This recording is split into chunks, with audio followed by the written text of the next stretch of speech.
Bienvenue à toutes, chères audacieuses. Bienvenue, on est vraiment très contents de vous recevoir ici, toutes les quatre, avec en guest star Mathilde Cabanas, qui se prononce avec un S. Voilà, je le précise maintenant.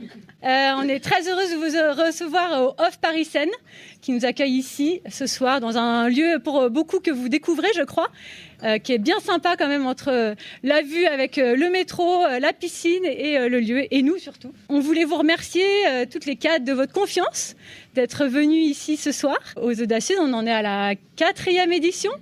Et donc certaines sont des régulières et puis d'autres des toutes nouvelles. Donc on va évidemment vous faire part du programme. Là, je vous propose que moi je fais une petite introduction du concept des Audacieuses. On va se présenter chacune parce que vous ne nous connaissez pas chacune. Et ensuite, évidemment, tout sera sur Mathilde. Beaucoup de questions pour Mathilde. Un petit mot sur les Audacieuses. Pour celles qui ne connaissent pas la genèse de ce projet, de Swazig, moi et Laura, c'était d'allier nos forces, puisqu'on est toutes les trois à notre niveau entrepreneuses et podcasteuses. On a chacune un domaine de prédilection. Moi, la famille, Laura, le business et le développement personnel, Swaz, le couple. Donc voilà, à nous trois, on s'est dit, il y a quelque chose à faire. Et on avait très envie aussi de travailler en collectif. Donc ça nous nourrit beaucoup de ce point de vue-là. Et puis, on avait envie de parler d'audace, parce que c'est un sujet qui nous tient à cœur. On est sûr qu'en en parlant, ça nous donne aussi encore plus d'audace. Donc c'est un peu un effet boule de neige et on espère le répandre pour vous toutes aussi. Alors, ce qu'on va faire, c'est qu'on va se présenter chacune notre tour. Et on s'est dit que dans la présentation, on intégrait une audace récente pour chacune. Et puis après, on démarre avec toi, Mathilde. Donc je commence, je suis Céline Ferrari, j'ai 39 ans. Je suis franco-chinoise et j'aime bien le préciser parce que cette double culture m'a vraiment, je pense, apporté une grande curiosité et une envie de rencontrer, de partager avec les autres. J'ai une valeur famille qui est très forte. J'ai la chance d'avoir grandi dans une famille très soudée. Et donc aujourd'hui, j'ai vraiment à cœur de mettre beaucoup d'énergie et d'investissement dans ma vie de famille, dans mon couple et auprès de mes enfants. Mais, il y a un mais, j'ai aussi envie de temps pour moi, de me prioriser aussi, de m'épanouir professionnellement, personnellement. Et donc tout ça, je trouve que c'est un vrai challenge. Et je crois que vous rencontrez un peu le même, de ce que j'ai lu dans le questionnaire qu'on vous a envoyé. Ça fait 10 ans que je suis en couple avec Nicolas et on a 3 enfants de 3, 5 et 8 ans. Il y a 4 ans, c'est une date importante puisque je me suis lancée à mon compte à ce moment-là. J'ai d'abord démarré par la création de mon podcast, 1, 2, 3 pépites sur le thème de la famille, où j'interviewe des parents inspirants. Et puis, depuis maintenant 1 an, je suis journaliste vidéo pour un média à Londres, là où j'habite. Donc, je rajoute cette casquette, journaliste vidéo. Et pour mon audace, pour finir, j'ai envie de dire qu'une audace récente, c'est le fait d'être partie en famille, en expatriation à Londres. Ça fait 1 an, donc j'aurais pu me dire que c'était pas si récent, je l'avais pas mis en première chose à vous dire. Mais en fait, c'est vraiment quelque chose qui prend beaucoup d'énergie, qui est très excitant, mais qui est aussi sur le long terme. Et donc, je sens tout juste, là, après 1 an, que j'ai vraiment pris ma place à Londres, que j'ai développé mon réseau et que j'ai réussi d'avoir cette audace de redévelopper mon réseau professionnel ailleurs, dans un nouvel environnement. Donc voilà, la plus grande audace pour cette présentation et je laisse la parole aux filles. Merci Céline pour cette belle présentation des Audacieuses. Moi, je suis hyper heureuse d'être avec vous ce soir. C'est toujours un réel plaisir de partager avec vous et d'échanger. Pour celles qui ne me connaissent pas, je m'appelle Laura. Je suis mariée également à Arthur. Nous avons 2 enfants de 5 et 2 ans. Victoire et Gaspard. Et moi, je me suis lancée en tant que freelance dans la communication digitale il y a 4 ans, lorsque mon mari a eu une opportunité d'expatriation à Dubaï. Nous sommes partis là-bas. Nous avons vécu 3 ans là-bas et j'en ai profité pour me lancer à mon compte. Et aujourd'hui, en fait, je crée du contenu écrit et audio pour les marques et les entrepreneurs qui se lancent. Je suis également aussi solopreneur puisque j'ai créé plusieurs projets dans ma vie, on en reparlera peut-être, mais surtout un podcast. C'est pour ça que j'ai rencontré les filles. Un podcast qui s'appelle L'Aléa et où j'explore finalement comment on devient acteur de notre vie au quotidien, malgré les aléas perso, pro que l'on peut rencontrer sur notre chemin. Maintenant, on va parler d'audace. Alors, je me suis posé la question de ce que j'allais vous raconter. Je me suis expatriée 3 fois, toute seule, en famille. Donc, l'audace de l'expat, je la connais, avec un jeune enfant, puisque aussi ma fille avait 6 mois quand on est parti pour la dernière fois. Donc, c'était à Dubaï. Je parle devant vous ce soir, alors qu'à la base, je suis une grande timide et qu'en classe, on ne m'entendait pas, on ne me voyait pas et que j'ai toujours eu très peur de ça. Je me suis lancée dans l'entrepreneuriat, donc on sait ce que ça comporte. Mais je pense que, en y réfléchissant, ce que j'ai fait de plus audacieux ces derniers mois, c'est de dire tout haut ce que beaucoup vivent tout bas. C'est de parler de sujets intimes qui me concernent. Ça peut être du poids comme de l'anxiété que j'ai vécue pendant 3 ans, l'anxiété généralisée. Me livrer d'une autre manière. Je le fais pour plusieurs raisons. D'abord parce que je veux normaliser des sujets. J'en ai marre qu'il y ait des sujets qui soient tabous et qu'il y en ait certains qui en souffrent. Donc voilà, c'était aussi une manière pour moi d'ouvrir la parole sur ces sujets et ma communauté me le rend bien.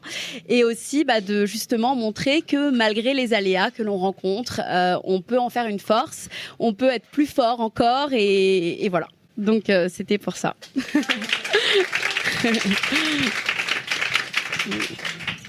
Autour de l'aînée maintenant, parce que moi je suis la plus âgée des 3. Je suis donc Swazik Castelnerac, j'ai 46 ans. Je viens de Toulon, pas du tout toulonnaise, mais c'est vraiment une région maintenant que j'ai adoptée. Je pense que d'ici, quand vous vivez par ici, vous comprenez vite pourquoi on adopte les régions du Sud. Je suis mariée avec Arnaud depuis bientôt 20 ans et ensemble nous avons 4 enfants qui sont grands maintenant, parce que l'aîné vient d'avoir 18 ans et la dernière a 12 ans. J'ai même du mal à le dire tellement ça me paraît dingue. Mais voilà, moi j'ai lancé il y a maintenant bientôt 6 ans des carnets de communication pour les couples sous le nom de Save Your Love Date.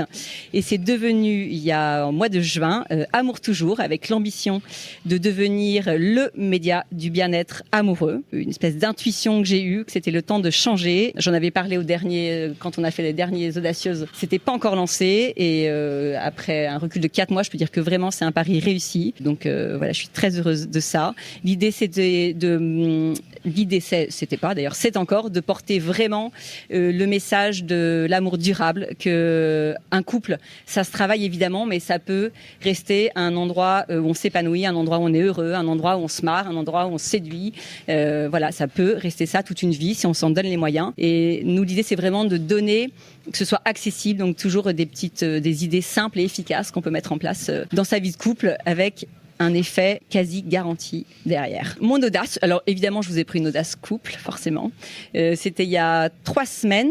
En fait mon mari était alors pas tout à fait en reconversion, mais il était médecin dans l'armée. Il a quitté l'armée pour s'installer dans le libéral, ce qui pour un militaire est très très très très chaud, parce que on lui a toujours donné la main et là il se retrouve tout seul. Et donc il ouvrait son cabinet le lundi, ça faisait 3 semaines qu'il était au taquet dessus et il lui manquait la carte de sécu, il lui manquait le TPE, il fait de l'écho, il avait pas bien sa machine d'écho en main et tout ça. Et moi, c'était notre anniversaire de mariage. Je savais qu'après, ça allait être chaud. Je voulais qu'on parte 24 heures, 36 heures. Et en fait, je lui ai pas laissé le choix. Je l'ai kidnappé du jeudi au vendredi. Je l'ai vraiment embarqué dans la voiture. Je dis, on s'en va. Et dans la voiture, ça a été un peu chaud. Ils étaient tendus. Une fois qu'on est arrivé sur le lieu, franchement, il a dit, OK, t'avais raison. Mais je pense que c'était audacieux parce qu'il aurait très bien pu mal le vivre, mais j'étais à peu près sûre de mon coup et je me dis une fois sur le lieu il va se détendre, mais voilà, tout ça pour vous dire que parfois n'écoutez pas ce qu'ils vous disent.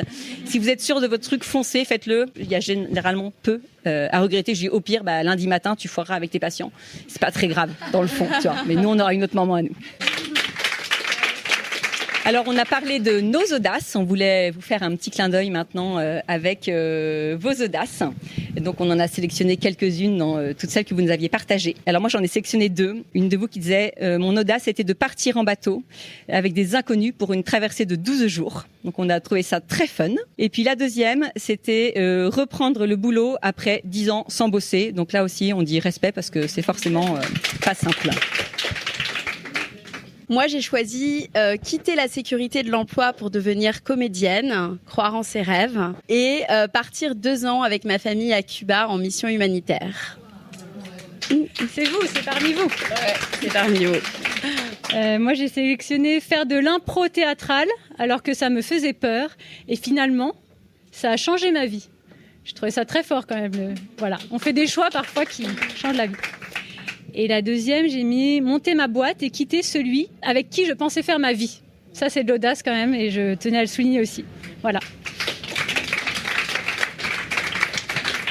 Voilà, c'était vos audaces, mais merci en tout cas de les avoir partagées pour vous toutes par le questionnaire.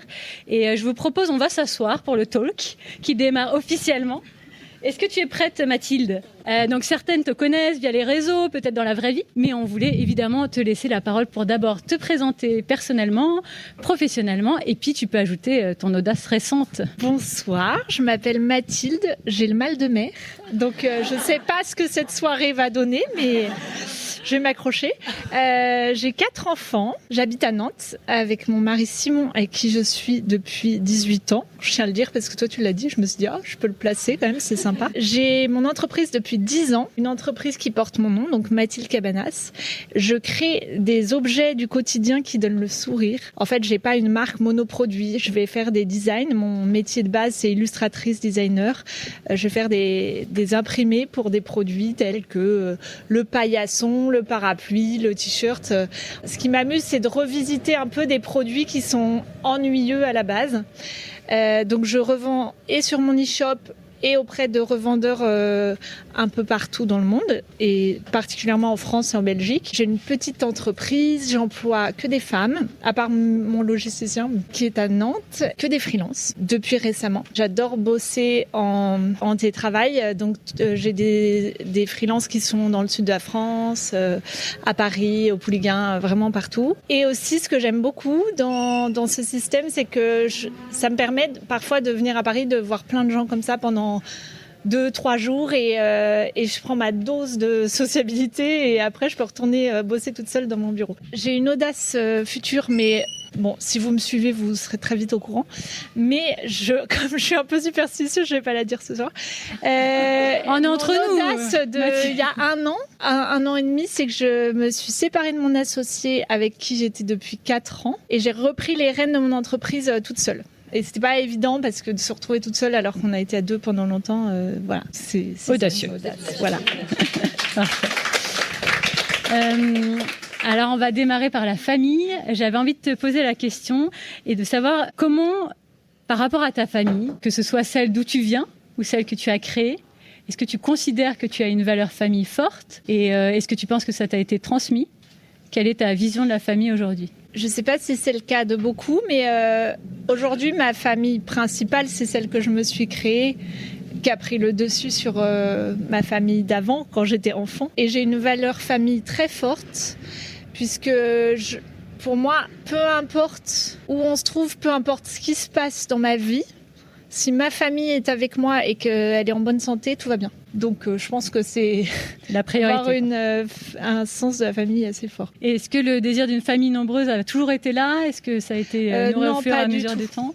Pas du tout. Je savais que je voulais avoir des enfants et je me pose pas trop de questions dans la vie. Enfin, c'est-à-dire que quand on a décidé de faire un enfant, on n'était pas mariés et moi j'étais vendeuse en job à temps partiel provisoire, quoi. Et j'avais 26 ans. Et puis je me suis dit ça a l'air cool, allons-y. Mais pas de plan, tu vois, pas de plan à 1-2 ans. Et j'ai eu ma première fille et je me disais peut-être 2, tu vois, histoire qu'elle soit pas toute seule. Et en fait je suis tombée fan de la maternité. En fait, ça m'a donné énormément confiance en moi d'avoir ce premier enfant. Ça a changé ma vie. Je me suis dit, mais je suis forte dans quelque chose. Parce qu'en fait, ça fait partie de mon histoire aussi, j'étais un peu en échec scolaire. J'ai redoublé 2 fois. Ça m'intéressait pas du tout l'école. Et les études aussi. Enfin, tout ce qui était vraiment scolaire, ça me rebutait un peu. Et j'ai jamais été forte dans un sport, dans un instrument de musique, dans un truc. J'étais créative, j'ai toujours été créative, mais j'avais jamais été... mes cousins, ils étaient tous des stars dans un truc. Et pas moi. Et quand j'ai eu ma fille et que je me suis dit mais je suis trop forte. En fait, c'est juste que tout était cool, tout était naturel, tout se faisait bien. Et je me suis dit en fait, je suis forte dans quelque chose. T'étais pas du genre à te poser 36 questions comme certaines mamans. Et je pense que c'est mon côté détente qui a aidé et que j'étais très jeune aussi. Enfin, très jeune, j'étais relativement jeune. Et donc je me suis dit c'est tellement cool, allez on en fait un deuxième. Le deuxième pas du tout le même bébé. C'était donc pas ça a moi un peu ralenti la cadence parce que je dormais plus et tout, un peu plus difficile. Mais bon, j'ai quand même voulu un troisième. J'ai fait une fausse couche, donc ça a ralenti. J'ai eu ma troisième, extraordinaire, un bébé incroyable. Et je comptais pas en avoir 4, mais tellement fan du dernier bébé, trop facile. Je me souviens, quand je venais d'accoucher, j'allais à la pharmacie et c'était ma sortie de la journée, tu vois, où je laissais mon bébé, parce que vous voyez bien, au début, on allait, on peut pas trop se séparer de son bébé, et j'avais l'impression d'être amoureuse, d'avoir hâte de la retrouver, tu vois. Donc bref, tout ça pour dire que j'ai réussi à négocier un 4e parce que c'était pas l'évidence pour mon mari, et voilà. Et j'ai même réussi à avoir le prénom que je voulais depuis longtemps. Trop fort. Et voilà pourquoi 4 enfants, mais c'est pas du tout le plan à la base. C'est intéressant, tu dis que tu n'étais, selon toi, pas forte en quelque chose petite, mais tu étais quand même passionnée d'art, si je me trompe pas, depuis toute petite. Tu as d'ailleurs fait une prépa d'art appliqué, une école de communication visuelle. Donc moi, j'ai envie de savoir quand même comment tu as eu si tôt l'audace de suivre la voie de tes rêves. Alors, mon père est peintre.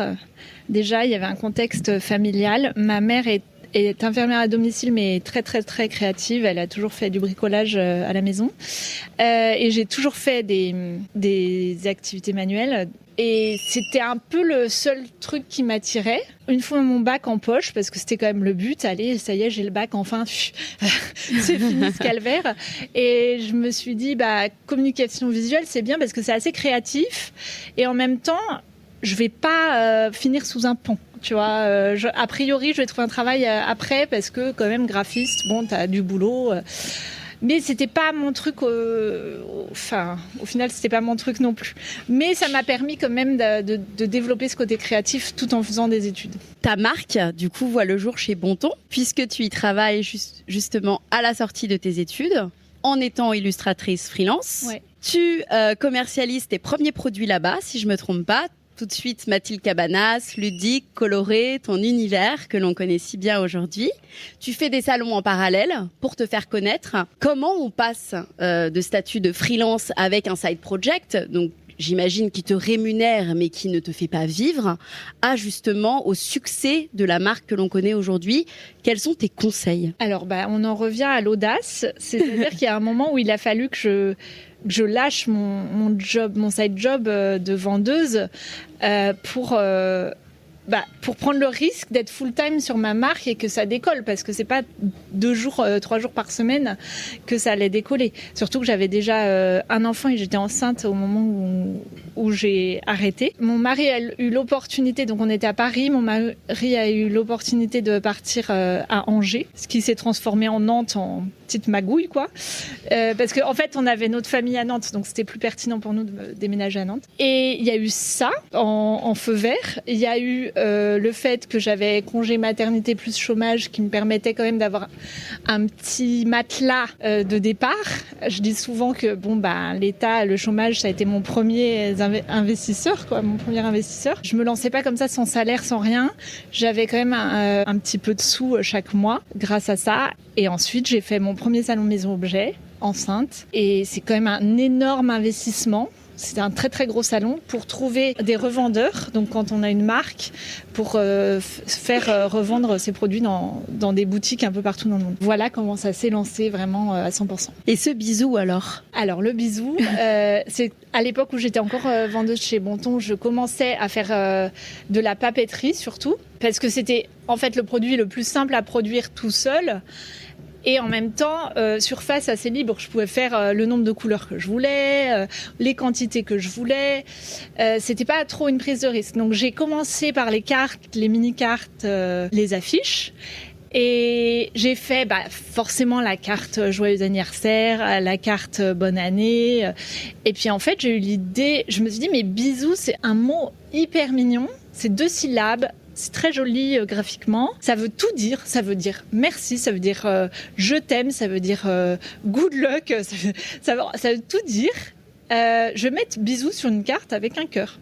Et c'est vrai qu'à l'époque, c'était beaucoup moins galvaudé comme mot. Et je l'ai mis sur une mini carte. Et en fait, Bonton, qui avait à l'époque, donc c'est un des premiers concept stores d'il y a 10 ans, quoi.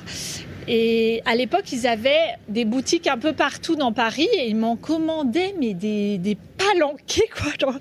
Et c'était vraiment beaucoup de volume.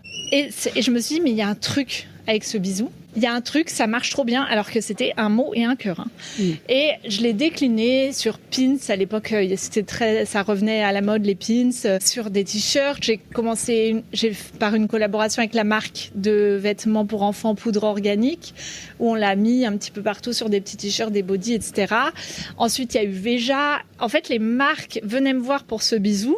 Donc, c'est devenu un peu le design culte de la marque. Et moi, progressivement, je mettais sur des produits qui me semblaient assez pertinents, comme le parapluie. C'était quand même trop génial d'avoir des bisous dans les nuages, quoi, quand on regarde son parapluie transparent. Donc, c'est comme ça que le bisou a démarré. Alors nous, on va parler couple, Mathilde.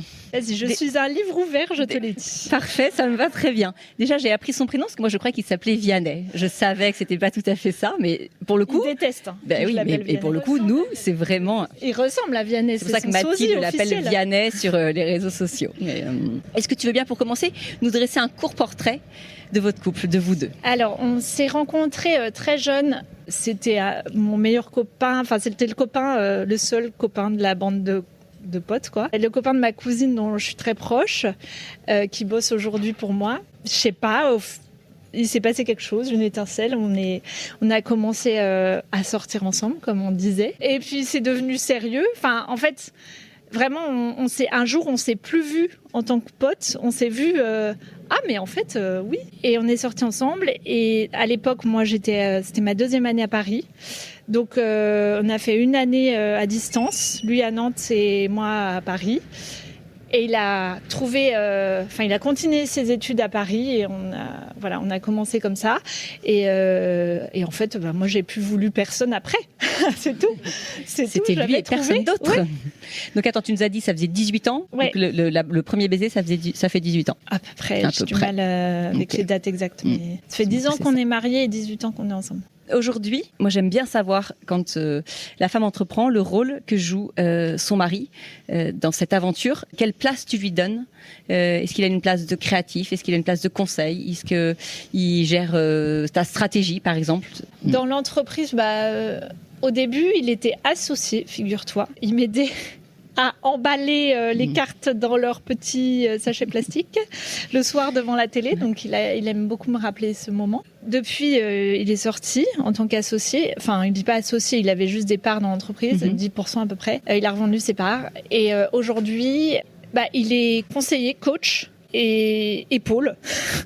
Okay. Donc, c'est déjà pas mal. Donc, meilleur soutien. Voilà. Premier soutien du bisou.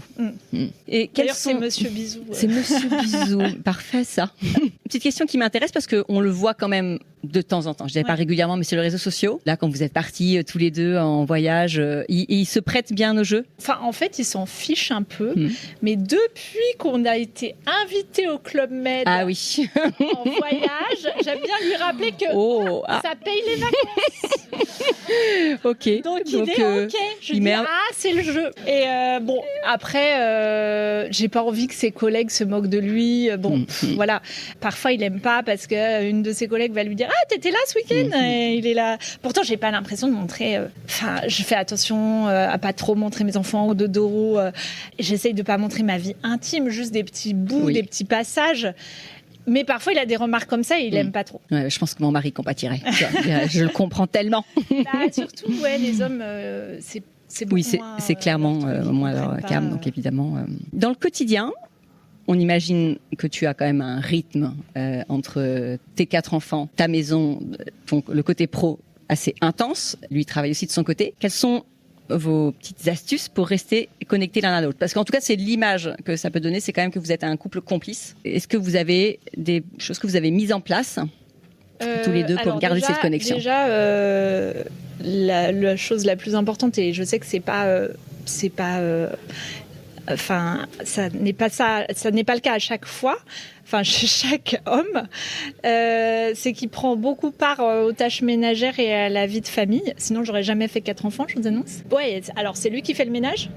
parce que on a déjà eu des femmes de ménage, par exemple, mais ils trouvaient qu'elles faisaient mal le ménage et je lui dis, bah ok, on arrête la femme de ménage, mais c'est pas moi qui fais le ménage, donc c'est lui qui fait le ménage.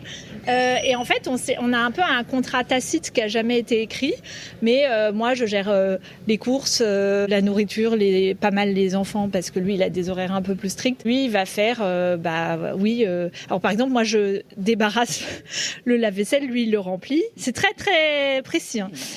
Lui il fait toutes les machines, il les étend et moi je plie et je range. Et en fait c'est tellement équilibré que donc il n'y a jamais de dispute à ce sujet et c'est quand même déjà une grosse partie du thème dispute qui est mise de côté. Et ensuite je pense que ce qui est indispensable, c'est d'avoir des moments à deux. C'est rare qu'on aille dîner à deux ou qu'on déjeune à deux parce qu'on est pris dans le rythme infernal de la vie. Mais on se fait 1 ou 2 fois par an des longs week-ends où on part tous les deux, quoi. Mathilde, tu me fais plaisir. Ah, quand tu dis ça. Je ne l'ai pas payée, elle n'est pas sponsorisée par Amour Toujours, mais... Oui, c'est la base. Non, mais en fait, parfois, on s'énerve et limite, on devient un coloc. Enfin, vous voyez bien, surtout avec 4 enfants, de boulot, on a l'impression de se croiser. Et en fait, on part en vacances et là, revival, quoi. On retombe amoureux. On retombe amoureux, ouais. On tourne à la source. Ouais. Et mais ça c'est sûr. Et ça profite avant parce qu'on sait qu'on a cette carotte qui nous attend pendant et après ça nous porte. Mais autant j'adore les voyages à deux, autant j'aime aussi énormément partir à 6. L'un n'empêche pas l'autre, évidemment. Mais il faut quand même. Alors. J'imagine aussi que c'est un budget, mais on n'est pas obligé de partir à l'autre bout du monde à chaque fois. Ça peut être à côté, comme toi t'as fait, je sais pas où c'était, mais ça peut être à côté en voiture. Juste le fait d'être deux et de se parler, quoi. Et surtout de rigoler. De rigoler, juste d'être ensemble. Ouais. Nous, ce qu'on a trouvé, alors on peut pas dire que c'est sans un investissement financier, mais on a acheté un van. Et alors ça, meilleur plan pour partir à deux parce qu'on peut partir n'importe quand, pas forcément loin. Et voilà, on a l'hôtel ambulant. Et ça c'est vraiment, ça c'est bon. Et en même temps, ça fait voiture familiale. Oui. Donc, en fait, tu déculpabilises, tu te dis bon, en fait, ça sert à toute la famille, mais quand même, ça ne sert à rien pour tous les deux. Oui, très bon tips. Merci Mathilde. Je t'en prie. Alors moi, je suis obsédée par l'équilibre de vie.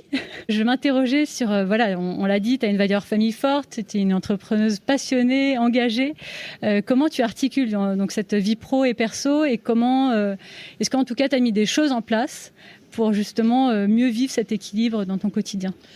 Et est-ce qu'il y a eu des phases dans cette phase d'entrepreneuriat ? Je ne suis pas quelqu'un de très organisé et j'ai toujours jonglé. Ça m'impressionne toujours les filles qui disent... Moi, à 18h, je ferme mon ordinateur, je mets tout le boulot derrière moi et je rentre chez moi et je suis full consacrée aux enfants. Et bien moi, je ne peux pas faire ça parce qu'en fait, je vais les chercher tôt. Et donc, je suis là avec un doigt à répondre sur un mail, l'autre qui donne le goûter, qui fait les devoirs. Je pense que ça dépend des femmes. Et tout est une question d'équilibre. Ça me coûte pas trop de devoir jongler et d'être en même temps sur mon téléphone à répondre à des WhatsApp et en même temps avec mes enfants. Alors certes, ce serait mieux que je sois focus tout le temps avec eux, mais eux, tu leur demandes, tu préfères être en périscolaire ou à la maison sans maman ou avec maman à la maison, mais maman qui est moitié en train de travailler. De toute façon, ils sont 4, ils en ont rien à faire de moi. Hein. Ils jouent ensemble et j'ai pas. C'est la stratégie aussi, très très important de faire plein d'enfants comme ça. Ils jouent ensemble, t'as jamais à jouer. Et donc ça c'est l'équilibre important. Après, tu vois, là cette année on a pris une nounou parce que tu es là avec nous. Non, mais une nounou pour les sorties. Les sorties scolaires pour que j'ai un peu plus de temps. Mais en fait, elle les ramène à la maison et moi, je bosse de chez moi, donc je suis là. Et en fait, j'aime trop aller les chercher. Donc, je sais pas combien de temps ça a duré cette histoire, mais je suis en train de me dire, voilà. En fait, ils grandissent tellement vite et moi, je préfère reprendre mon ordi après quand ils sont couchés ou un autre moment plutôt que de perdre, tu vois, ce moment où tu vas les chercher, qui a émerveillement, surtout les petites, quoi. Donc un peu Madame Shiva, essayer de tout gérer en même temps. Et je sais que tu vois, il y a plein d'amis qui arrivent pas et qui ont besoin de bien compartimenter, mais moi, joyeux bazar, quoi. Ça te pose pas de problème. Et en termes de culpabilité, est-ce que tu es bien dans tes pompes aussi bien dans l'entre-deux comme ça ? Oui. En fait, la culpabilité, je sais qu'on a une question là-dessus, mais la culpabilité et la maternité, c'est vraiment, ça va de pair. C'est quelque chose, c'est un sentiment qu'on ressent toutes. Et moi, quand je le ressens, je le vois là, et je vais, allez, non, c'est bon, c'est bon. Je fais de mon mieux. Ils vont finir en thérapie comme tous les adultes, forcément, aujourd'hui. Mais j'aurais fait de mon mieux. Et aujourd'hui, je vois bien ma mère qui est extraordinaire et qui nous a donné tout l'amour, le temps qu'elle pouvait nous donner. Et ben mon frère, il parle quand même d'elle, mais il dit, en thérapie, mais il dit, aucun reproche, elle a fait du mieux qu'elle pouvait et ça s'est passé comme ça. Mais voilà, tant que je leur donne de l'amour et du temps, et je pense qu'ils ont quand même une chance extraordinaire parce que ils sont nombreux, ils ont leurs parents qui s'aiment, enfin on a quand même je pense une belle famille, tu vois. Bon, les petits trucs, les petits pics de culpabilité, par exemple là, je suis là à Paris 4 jours, je les ai abandonnés, ou alors on est parti en septembre avec mon mari et on les a abandonnés à la babysitter et à la grand-mère. Et ben c'est pas grave, c'est ce qui fait aussi que je me rassure en me disant c'est ce qui fait que je suis bien dans mes pompes, que je suis présente, que je suis de bonne humeur, tu vois. Donc on retient cette phrase toute. Quand la culpabilité arrive, je fais de mon mieux. Tout va bien. Oui, il faut se rassurer en se disant... Quand on est entrepreneur, on est multi-casquette, on est multi-compétences. Moi, j'ai envie de savoir comment tu fais pour allier au quotidien créativité, qui te connaît, tu es quand même une référence en termes de créativité, et business, et un business qui roule, une affaire qui roule. J'essaye de conserver ma partie créativité, mais c'est très dur, puisque quand tu as ton business, tu es un peu obligé d'aller faire de la compta, faire des calls de logistique, de je ne sais quoi.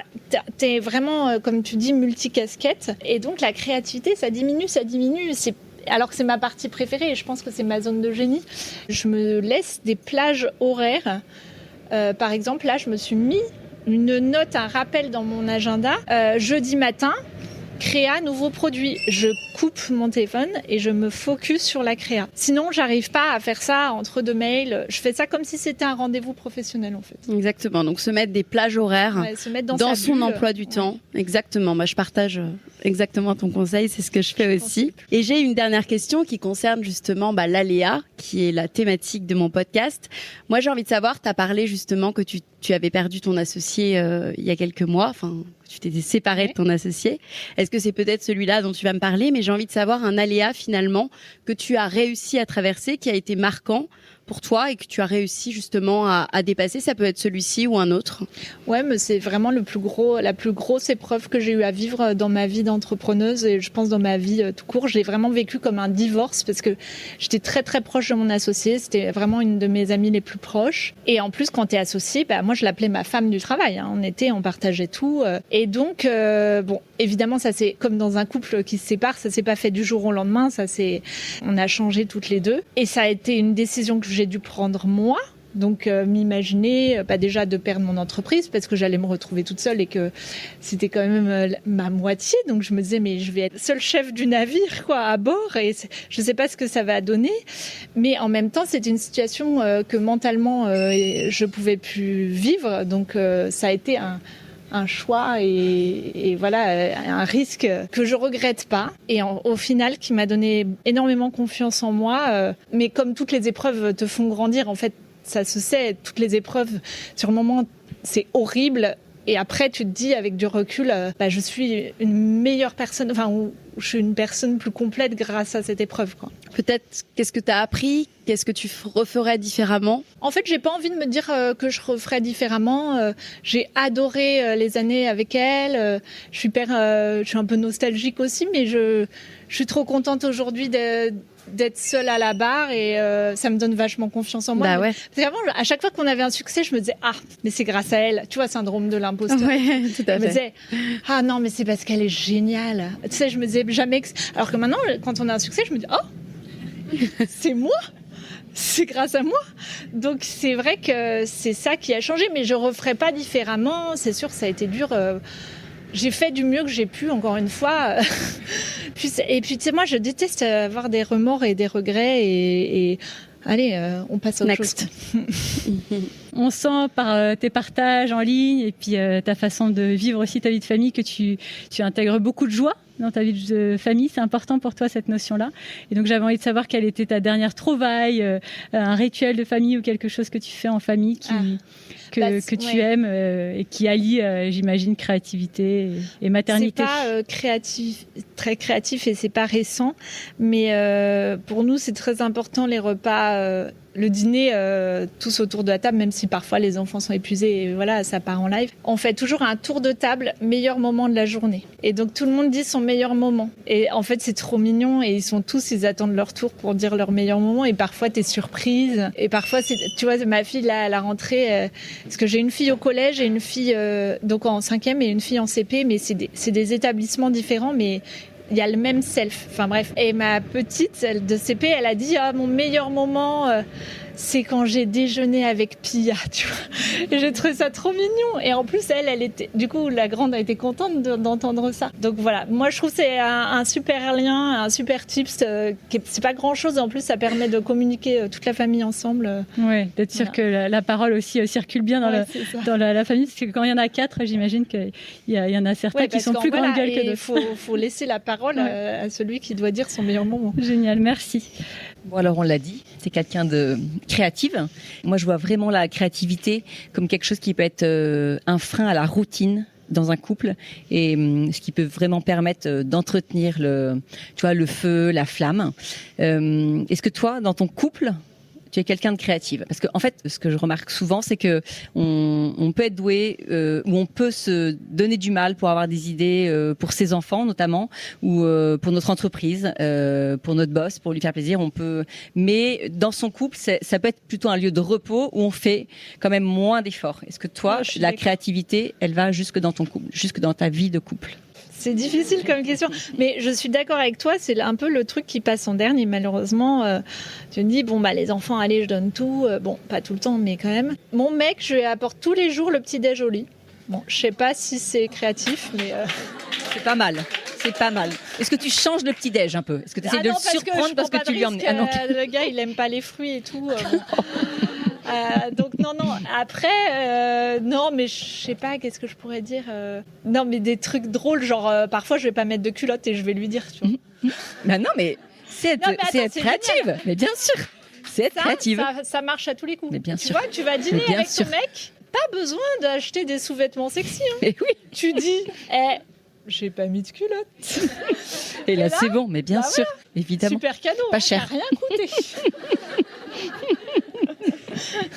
Quand en termes de week-end, tu vois, de voyage, quand tu penses à ta destination, est-ce que tu essayes de mettre la pointe d'originalité, de faire que ce soit quelque chose qui va être un peu atypique, un peu à part? Non, le pauvre, à chaque fois je veux partir en Espagne parce que j'ai une petite obsession pour l'Espagne. C'est ce que j'avais cru comprendre. Donc la créativité, si là quand même je l'ai traîné à la feria. C'est très folklorique en fait, c'est en Andalousie, une semaine où c'est la fête du village, tu vois.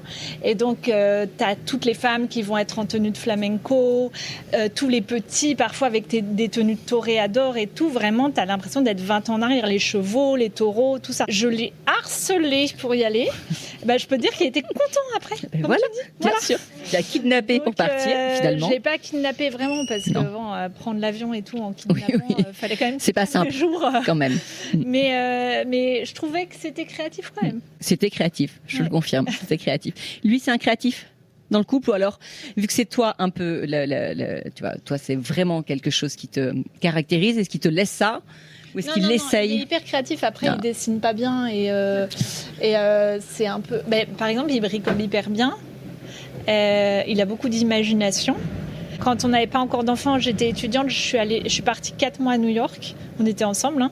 Il m'avait fait un calendrier de l'Avent, ton départ, et à chaque fois, j'avais un petit trésor quand j'ouvrais le... C'est un créatif. Voilà, je pense que clairement. C'est créatif. Ouais. On parle d'audace ce soir.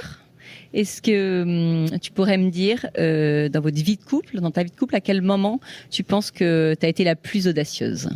Quand j'ai négo pour le 4e, quand même... Là aussi, je suis en négo pour un autre truc d'audace. Ça y est, j'ai gagné, mais ça va se mettre en place, quoi. Et en fait, lui, il dit tout le temps qu'en fait, c'est le prudent du couple. De toute façon, il y a toujours un équilibre dans le couple, on le remarque. T'as un anxieux et un peu plus zinzin. Bon, moi, je suis celle qui prend les risques et tout. Mais en même temps, heureusement qu'il est là, parce qu'on peut pas faire n'importe quoi. On a 4 enfants. Parfois, tu l'écoutes quand même quand il dit non, là, c'est pas possible, on peut pas se lancer là-dedans, Mathilde. Ou si t'as ton idée, tu sens que t'as le feeling qui va. Parfois, ça prend du temps. Là, ça fait 2 ans que je suis sur le dossier. Ok, pas mal. J'allais te demander combien de temps ça pouvait mettre. Là. Ok. La suite sur mon compte Instagram bientôt. T'inquiète, on va tout aller te suivre pour savoir et on mettra tout un petit commentaire. Non, mais c'est un projet important dans ma vie, effectivement d'expatriation, un peu comme vous et tout. Et tant que c'est pas fait, je préfère pas trop en parler, mais c'est très difficile pour lui parce que moi, je suis à mon compte, je peux travailler partout. Ouais. Et lui, c'est un peu il a le boulot fixe, salarié, donc ça lui fait peur et c'est normal. Tu vois. Notre talk touche à sa fin. J'espère que vous nous entendez toujours.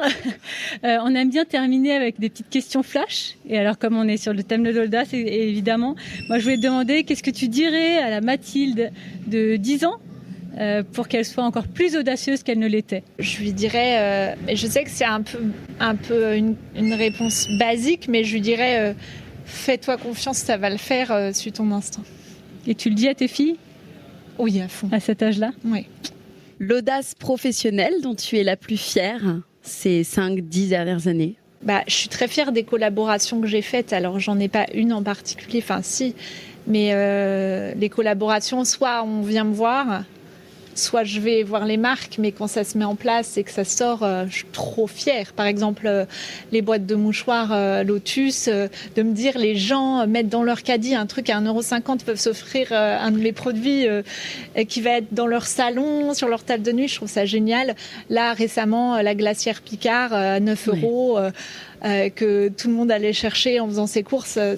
C'est pas vraiment une audace, mais c'est en tout cas ce dont je suis le plus fière dans mon métier. Mais si, c'est audacieux de faire la démarche d'aller voir une marque et d'imaginer quelque chose ensemble. Sur la boîte de mouchoirs, moi je les avais achetés, j'avais un stock qui a fini par diminuer, les boîtes s'abîmaient, il nous en reste une bisou, et tu sais qu'on l'ouvre en fait, et on recharge. Non mais ma fille, hier soir, elle rechargeait encore, tu vois, et elle remet bien avec du scotch, et elle tient le coup, la bisou. Mais je sais que ça va être une... Mais oui, mais je sais que ça sera bientôt un objet de collection. Ouais. Eh bien sûr. Je peux pas te dire, franchement, la tristesse que c'était de plus les voir en rayon, de faire mes courses et de voir les boîtes bleues classiques, quoi.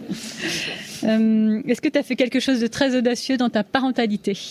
Ou peut-être un chemin de traverse, quelque chose de pas courant que tu as l'impression d'avoir fait? C'est difficile, tu m'avais pas dit ça.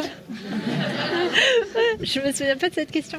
Là, c'est pareil, si on s'expatrie, encore une fois, on devrait se voir dans quelques mois, parce que c'est vrai que j'ai une grande qui est dyslexique, qui a déjà des difficultés, et de l'emmener dans un pays étranger, de la mettre dans une classe avec une langue qu'elle connaît pas et tout, ça va être quand même audacieux, et j'ai peur, j'ai pas envie de la mettre en difficulté, mais je sais qu'au fond, c'est pour elle, pour son bien, parce qu'elle va découvrir une autre culture, elle deviendra bilingue, mais je sais que ça va être dur pour elle. Donc pour moi, c'est ça, ce serait ça la vraie audace de parentalité.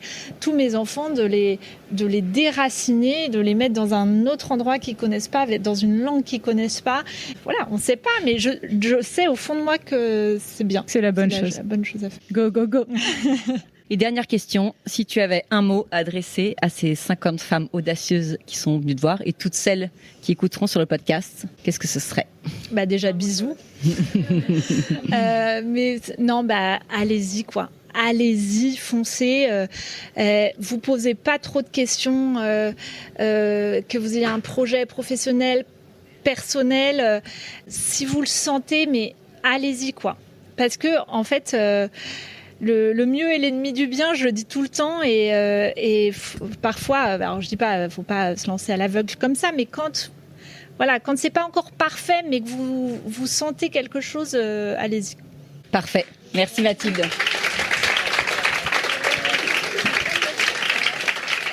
Pour finir, on voulait dire un petit mot à tous nos partenaires parce qu'ils sont nombreux. Alors, On remercie tout d'abord le Off-Scène, évidemment, qui nous reçoit ici dans cet endroit magique. On remercie Lillet, qui est un partenaire hyper fidèle et grâce à qui vous pouvez vous déshydrater toute la soirée. On remercie Milk, qui vous a offert son magazine Collector. Et puis on remercie Amour Toujours, qui vous a glissé un petit carnet qui a été designé par la merveilleuse Émilie, qui est juste là. Si vous cherchez une graphiste pour votre boîte, c'est elle qu'il faut prendre, c'est sûr.